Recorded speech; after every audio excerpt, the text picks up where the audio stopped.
விஜயும் சீமானும் பாஜக பெற்ற பிள்ளைகள் என திருமாவளவன் விமர்சித்திருந்த நிலையில் பிரசவம் பார்த்தது அண்ணன் திருமாவளவன் தான் என சீமான் பதிலடி கொடுத்துள்ளார். இது தொடர்பாக இருவரின் கருத்துக்களையும் இப்போது பார்க்கலாம். தம்பி சீமானும் தம்பி விஜயும் இன்றைக்கு RSS பெற்றெடுத்த பிள்ளைகள் என்பது அம்பலமாகிவிட்டது. பாஜகவின் பிள்ளைகள் என்பது அம்பலமாகிவிட்டது.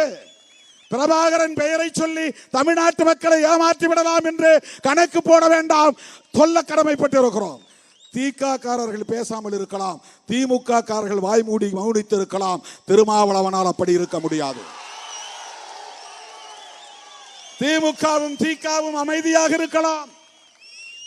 அதற்கு பல காரணங்கள் இருக்கலாம். நாங்கள் உயர்த்தி பிடிக்கிற அரசியல் திராவிடம் என்கிற சமூக நீதி அரசியல். என்ன பிரசவம் பார்த்தது எங்க அண்ணன் தான். தம்பி விஜய் என்னையும் பிஜேபி பெறும்போது பக்கத்துல இருந்து பிரசவம் பார்த்து விட்டது எங்க அண்ணன் தான். புரியுதா தம்பி? நான் யாருன்னு நீங்க என்கிட்ட தான் கேட்கணும். புரியுதா?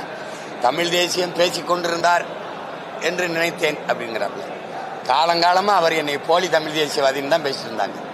நாங்க கூட எங்களை போலி தமிழ் தேசியவாதிகள் என்று கூலி திராவிடர்கள் கூவி திரிகிறார்கள் பேசினேன். விடுங்க தம்பி.